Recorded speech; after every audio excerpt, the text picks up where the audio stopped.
Hello बच्चों, आप कैसे हो? शायद आप बड़े मज़े में होंगे।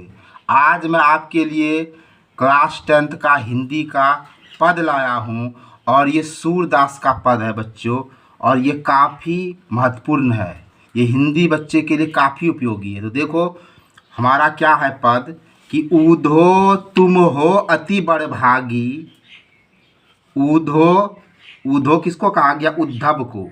ऊधो किसको कहा गया है? ऊधो यहाँ उद्धव को कहा गया है। ऊधो उद्धव को कहा गया। उद्धव कौन था? कृष्ण का सखा था। तो यहाँ गोपियाँ कहती है कि ऊधो तुम हो अति बड़भागी। हे उद्धव, तुम बड़े बड़भागी हो। बड़भागी मतलब किस्मत वाला।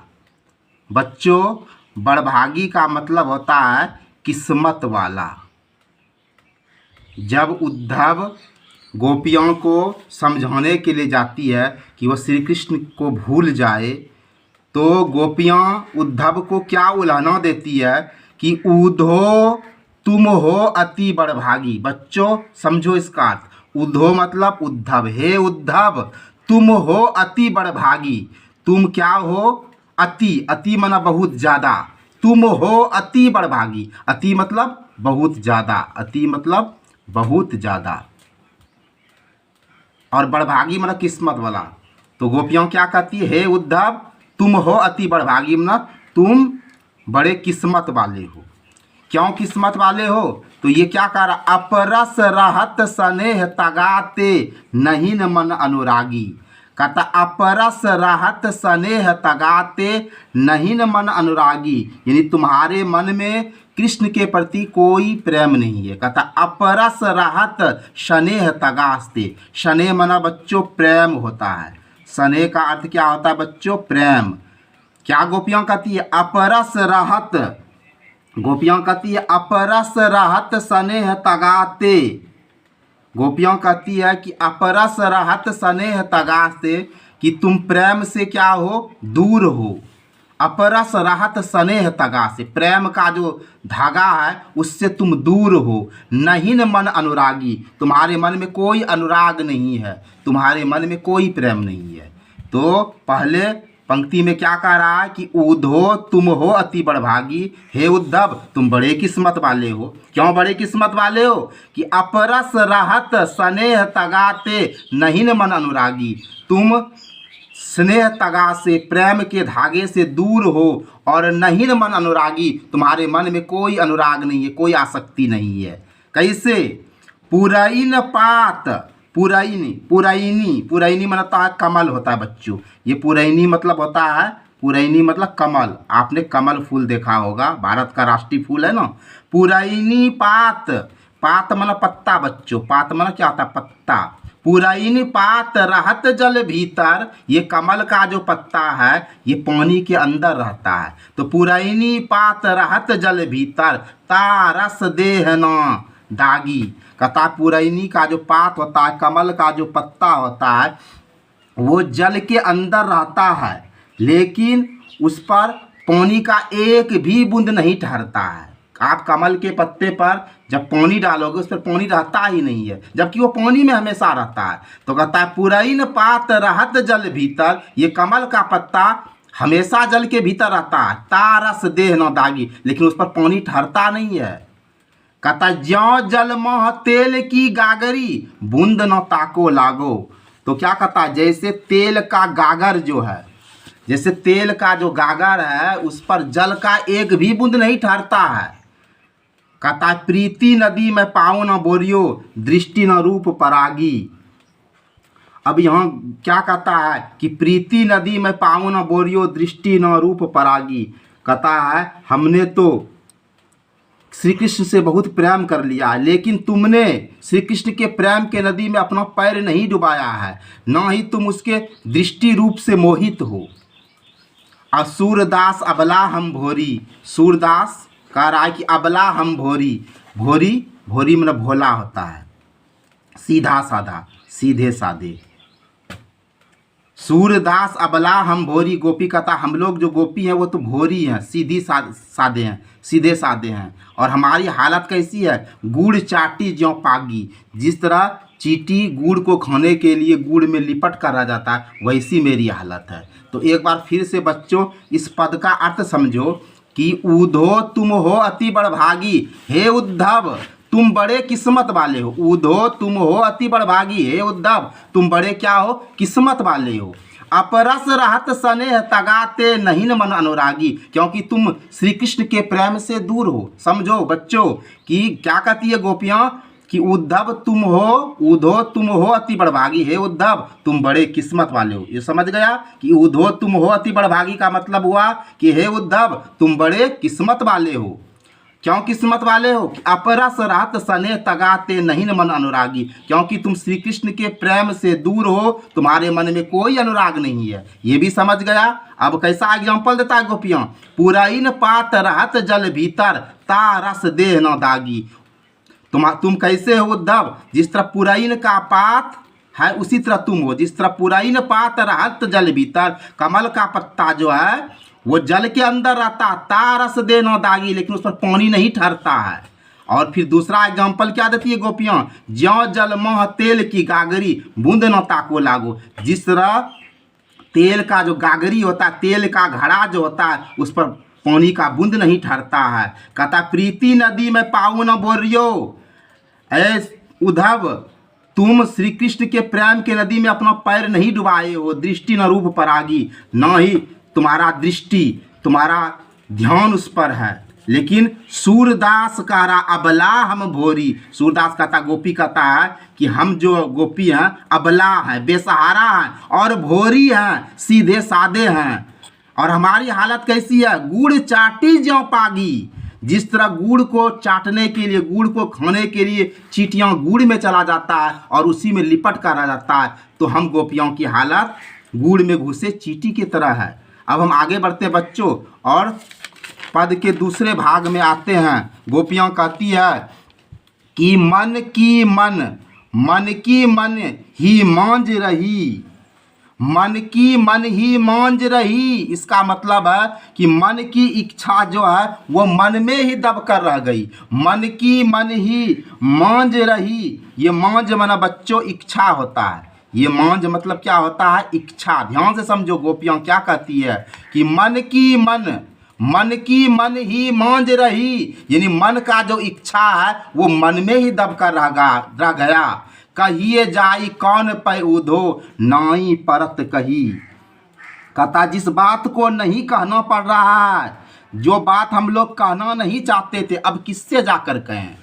तो क्या कहता है गोपियाँ, मन की मन ही मांझ रही, यानी मन की इच्छा मन में ही दब कर रह गई। कहिए जाए कौन पै उधो नाही परत कही, हे उधो हम किससे जाकर कहें, जो बात हम कहना नहीं चाहते थे हम किससे जाकर कहें।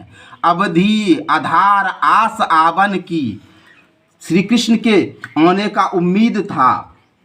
हर क्षण प्रति क्षण हम श्री कृष्ण के आने का आशा बांधे थे। अब अवधि आधार आस आवन की, अवधि आधार आस आवन की, हर क्षण हम कृष्ण के आने का राह तकते थे। ये आशा था कि श्री कृष्ण आएगा। अवधि आधार आस आवन की, श्री कृष्ण के आने का हर समय आशा था। इसीलिए हम लोग तन मन बिथा सही, इसीलिए हम लोग तन मन होता है शरीर, मन तो समझते हो, बिथा सही, बिथा मतलब कष्ट होता है, बिथा मतलब कष्ट।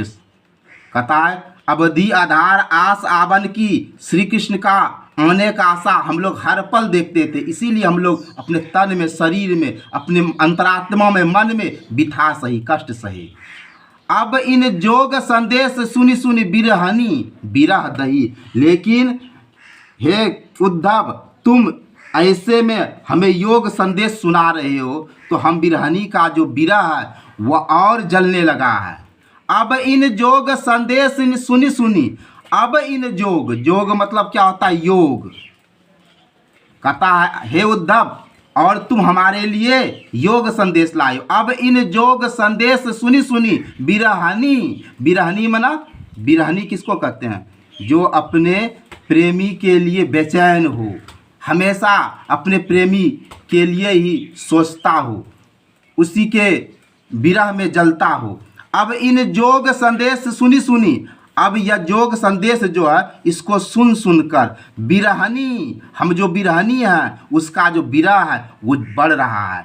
यानी गोपियाँ कहती है कि हम श्री कृष्ण से बहुत अधिक प्रेम करते हैं, और हे उद्धव तुम जो योग संदेश दे रहे हो कि श्री कृष्ण को भूल जाओ, तो तुम्हारा योग संदेश को सुनकर हम लोग जो बिरहनी हैं, हम लोग का जो विरह है वो और भी बढ़ रहा है। चाहती हूति गुहारी जितही तय उन तय धार बही। क्या कहता है गोपियाँ? चाहती हूत गुहार जितही उततय धार बही। कहता है हम लोग जितना ही व्याकुल हैं, और हम लोग इतने व्याकुल हैं कि सूरदास अब धीर धरही क्यों मर्यादा न लही। अब हम लोग धीरज धारण क्यों करें, हम लोग मर्यादा में क्यों रहें। क्या कहती है गोपियाँ? चाहती हूत गुहारी जितही तय उततय धार बही। जितना हम लोग श्री कृष्ण से मिलना चाहते हैं उतना ही हम श्री कृष्ण से दूर जाते हैं। सूरदास अब धीर धरही क्यों, अब हम लोग क्यों धीरज धरें, क्यों मर्यादा में रहें। आगे देखो बच्चों क्या करी, हमारे हरी हरिल की लकड़ी। हमारे जो कृष्ण हैं वो हरिल की लकड़ी है। हमारे श्री कृष्ण हरिल पक्षी के लकड़ी के समान है। एक पक्षी होता है बच्चों हरिल पक्षी, वो हमेशा अपने पैर में एक लकड़ी को पकड़े रहता है। हरिल पक्षी क्या करता है? हमेशा अपने पंजे में लकड़ी को पकड़ कर रखता है। कहता है हमारे हरिल की लकड़ी। हमारे कृष्ण जो है वो हरिल की लकड़ी है, और हम गोपियाँ हरिल पक्षी हैं जो श्री कृष्ण को हमेशा पकड़े रहते हैं। तो गोपियाँ क्या कहती है? हमारे हरिल की लकड़ी। हमारे कृष्ण कैसे हैं? हरिल की लकड़ी है। मन क्रम वचन नंद नंदन उर। और हम गोपियाँ मन से, क्रम से, मन मत समझते हो, क्रम से, वचन से, नंद नंदन उर यह द्री पकड़ी। हम गोपियाँ श्री कृष्ण को मन से, क्रम से, वचन से, ये नंद का जो बेटा है इसको अपने मजबूती से, अपने उर मना हृदय होता है, उर मना हृदय, अपने हृदय में पकड़ कर रखे हैं, समा कर रखे हैं। तो क्या कहता है गोपियाँ? हमारे हरिल की लकड़ी। हमारे कृष्ण क्या है? हरिल की लकड़ी। हरिल पक्षी जो जिस लकड़ी को पकड़ता है, तो हमारे हरि जो है, हमारे हरि मतलब यहाँ श्री कृष्ण होगा। हरि मतलब श्री कृष्ण, हरि मतलब श्री कृष्ण। हमारे हरिल की लकड़ी। हमारे श्री कृष्ण क्या है? हरिल पक्षी का लकड़ी है। और हम गोपियाँ मन क्रम वचन, मन से, क्रम से, वचन से, नंद का छोड़ा, नंद का बेटा को उर हृदय में यद्री पकड़ी, हृदय में धारण किए हैं। और कहता है गोपियाँ सुनो, जाग कर, सोबत सोते हुए, जागते हुए, स्वप्न सपनों में, दिवस मतलब दिन, निशी मतलब रात, कान जकड़ी। हमेशा श्री कृष्ण का ही जाप करते हैं, उसी का नाम का सुमिरन करते हैं। गोपियाँ कहती है अगर हम लोग जब हम लोग जागते भी रहते हैं तो श्री कृष्ण का नाम लेते हैं। सोबत जब सोए रहते हैं तो भी कृष्ण का नाम लेते हैं। स्वप्न में भी श्री कृष्ण को देखते हैं। दिवस मतलब दिन में भी कृष्ण का, और निशी मतलब रात में भी कान जकड़ी, यानी कृष्ण का नाम जपते हैं। सुनत जोग लागत है ऐसे ज्यों कड़ई ककड़ी। और उस पर जो तुम्हारा जोग संदेश को सुनते हैं ना तो कैसा लगता है? ज्यों करवी ककड़ी, एकदम कड़वी ककड़ी मतलब तीता ककड़ी की तरह लगता है।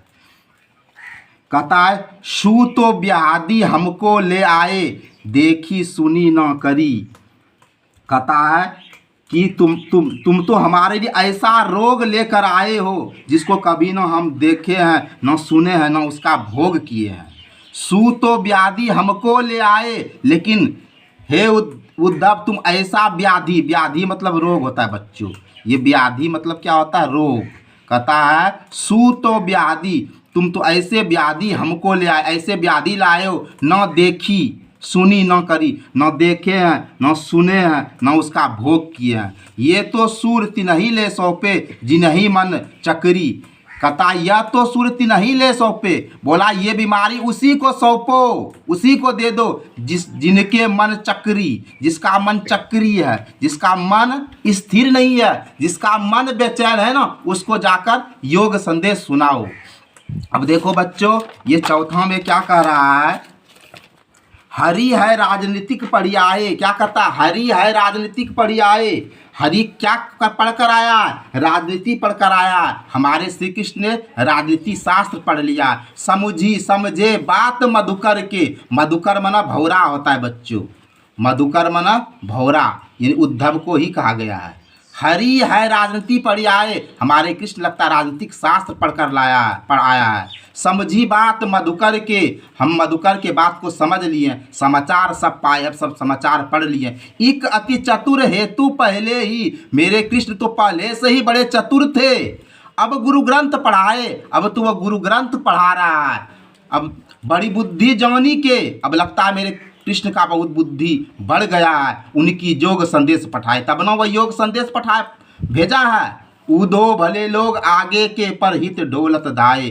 कहता उदो जो भले लोग होते हैं आगे के पर हित डोलत दाए।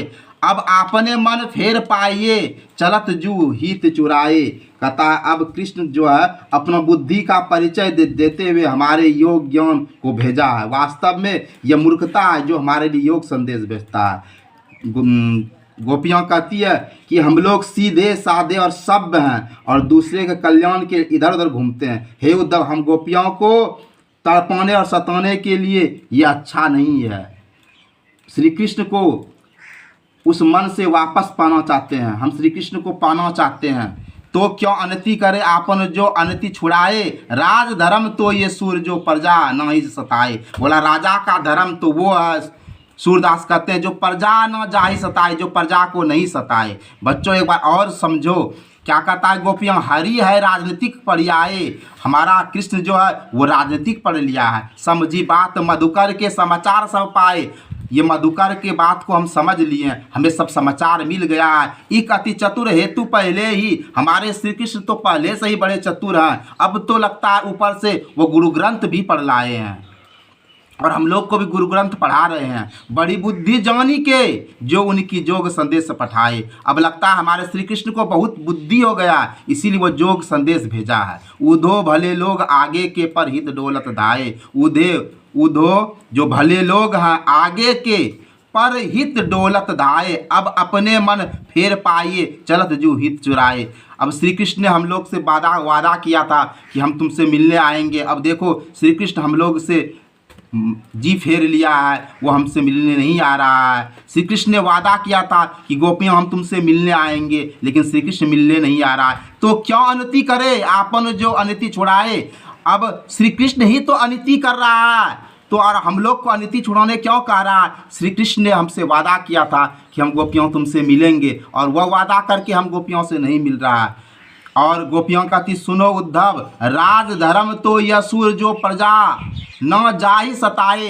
एक राज मतलब राजा, एक राजा का धर्म मतलब धर्म, एक राजा का धर्म होता है प्रजा न जाहि सताए, जो अपनी प्रजा को नहीं सताए।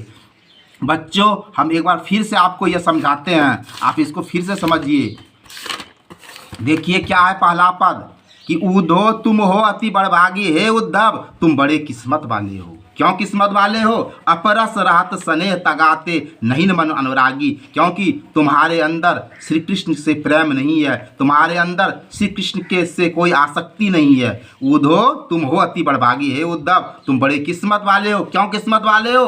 अपरस रहत स्नेह तगाते नहीं मन अनुरागी। क्योंकि तुम्हारे अंदर श्री कृष्ण के प्रति कोई प्रेम नहीं है, कोई अनुराग नहीं है। और तुम कैसे उद्धव? पुरैन पात, तुम पुरैन पात रहत जल भीतर। तुम पुरैन का पात हो, तुम कमल के पत्ते जैसे हो जो जल में रहकर भी तारस दे न दागी, उस पर पानी का एक बूंद भी नहीं ठहरता है। ज्यों जल मह तेल की गागरी। हे उद्धव, तुम तेल की गागरी जैसे हो, तेल के घड़े जैसे हो, जिस पर बूंद न ताको लागो, जिस पर पानी का एक बूंद भी नहीं टिकता है। प्रीति नदी में पाओ न बोरियो। हे उद्धव, तुम श्री कृष्ण के प्रेम के नदी में अपना पैर डुबाया ही नहीं है। दृष्टि न रूप परागी, न तुम्हारे आँखों में श्री कृष्ण की कोई छवि है, लेकिन सूरदास अबला हम भोरी, लेकिन हम गोपियाँ इतने भोली भाली हैं। और हमारी हालत कैसे हो गई है, गुड़ चाटी ज्यों पागी, गुड़ में लिपटे चींटी की तरह हो गया, जो गुड़ में लिपट कर गया है और वह गुड़ से बाहर नहीं आ सकता है। अब देखो दूसरा पद में क्या कह रहा है सूरदास, मन की मन ही मांझ रही। हमारी इच्छा थी कि श्री कृष्ण से मिले, श्री कृष्ण का दर्शन करें, लेकिन हमारी मन की इच्छा जो है मन में ही दब कर रह गई। कहिए जाए कह पे उदो नहीं परत कही। कहता है हम गोपियाँ जो है मन की मन ही मांझ रही, कहिए जाए कौन पे उदे नहीं परत कही। हम गोपियों की इच्छा अपने ही अंदर रह गया है। हम लोग किससे जाकर यह कहें ये बात, ये समझ में नहीं आता है। अवधि आधार आस आवन की, हर क्षण यह आशा था कि श्री कृष्ण जी आएंगे, लेकिन वह नहीं आया। इसीलिए तन मन भी था सही, तन और मन में कष्ट सहे। अब इस योग संदेश सुनी सुनी बिरहनी बिरह दही। अब यह योग संदेश को सुन सुनकर हम बिरहनी का जो बिरह है, दुख है, वो और बढ़ गया है। चाहती हूत गुहार तही तय उततय धार बही। अब हम लोग जितना गुहार कर रहे हैं, जितना विनय कर रहे हैं, अब हम लोग का मर्यादा भंग, हम लोग का जो धैर्य है वो भंग हो रहा है। सूरदास अब धीर धरही क्यों मर्यादा न लही। अब हम लोग क्यों मर्यादा में रहें, क्योंकि श्री कृष्ण अपने बात पर नहीं रहा, तो हम लोग क्यों मर्यादा में रहें। अब देखो बच्चों ये तीसरे में क्या कह रहा है, हमारे हरि हरिल की लकड़ी। हमारे कृष्ण कैसे हैं, हरिल पक्षी के लकड़ी के तरह हैं। हमारे हरि हरिल की लकड़ी, हमारे कृष्ण कैसे हैं, हरिल की लकड़ी है। हरिल पक्षी जैसे पैरों में लकड़ी को पकड़ कर रखता है, ऐसे ही हम गोपियाँ श्री कृष्ण को मन में, क्रम में, वचन में नंद नंदन उर या द्रि पकड़ी। जैसे हरिल पक्षी अपने पैरों में लकड़ी को पकड़ रखता है हमेशा हमेशा, वैसे हम गोपियाँ मन से, क्रम से, वचन से नंद नंदन का यानी कृष्ण का उर में, अपने हृदय में द्रि पकड़ी, अपने हृदय में धारण किए हैं। और हम गोपियाँ जागत जागते हुए, सोबत सोते हुए, स्वप्न में सपने में, दिवस दिन में, निसी मतलब रात में, कान कान जकड़ी कृष्ण कृष्ण को जपते हैं। सुनत जोग लागत ऐसे जौ करवी ककड़ी। और ऐसे में तुम्हारा जोग संदेश सुनकर वह कड़ई ककड़ी की तरह लगता है, तीता ककड़ी की तरह लगता है। सू तो व्याधि हमको ले आए, देखी सुनी ना करी। हे उद्धव, तुम ऐसे व्याधि, ऐसे रोग को लाए हो जिसको ना हम देखे हैं, ना सुने हैं, ना उसका अनुभव किए हैं। ये तो सुरती नहीं ले सौंपो, ये बीमारी उसको सौंपो जिनके मन चक्री, जिसका मन चक्री की तरह घूमता है। हम गोपियों का मन तो स्थिर है श्री कृष्ण पर। अब देखो चौथा में क्या कह रहा है, हरि है राजनीतिक पढ़ आए। हमारे कृष्ण तो लगता है राजनीतिक शास्त्र पढ़ लिया है। समझी बात मधुकर के समाचार जब पाए, जब गोपियों को यह पता चला कि श्री कृष्ण हमें योग संदेश देता है, तब गोपियों कहती है कि हमारे हरि लगता, हमारे कृष्ण लगता है राजनीतिक शास्त्र पढ़ लिया है। ये अति चतुर है तो पहले ही, हमारे कृष्ण तो पहले से ही होशियार था, पहले से ही चतुर था। अब गुरु ग्रंथ पढ़ाए, अब तो गुरु ग्रंथ पढ़ा रहा है, लगता है बहुत ज़्यादा चालाक हो गया है। बड़ी बुद्धि जानी, इसकी बड़ी बुद्धि जानकर ये योग संदेश पठाए। अब जो श्री कृष्ण ने योग संदेश भेजा है, लगता है श्री कृष्ण का बुद्धि बहुत बढ़ गया, क्योंकि वो गुरु ग्रंथ पढ़ लिया है। वो दो भले लोग आगे के पर हित दौलत दाए। वो दो भला लोग वो है जो दूसरों की भलाई के लिए सोचे, अपना हित का नहीं सोचे, वो भले लोग हैं। अब आपने मन फेर चाहिए चले, चलत जू हित चुराए। श्री कृष्ण ने हम गोपियों से वादा किया था कि हमसे मिलने आएगा, हम लोग को दर्शन देगा, लेकिन हमारे श्री कृष्ण अनिति कर रहा है। अनिति करे आपन तो अनिति छुड़ाए, अनिति खुद कर रहा है और हम लोग को कह रहा है कि अनिति छोड़ें। एक राज धर्म, राजा का धर्म होता है जो प्रजा न जाहि सताए, कि प्रजा को नहीं सताए। श्री कृष्ण हमारा राजा है और उसका कर्तव्य है कि हम गोपियों उसका प्रजा है, उसको नहीं सताए। तो बच्चों यह सूरदास का पद आपको बड़ा भाया होगा, यह आपके परीक्षा के दृष्टिकोण से काफ़ी उपयोगी है। आपको वीडियो वॉचिंग के लिए बहुत बहुत धन्यवाद। जय हिंद।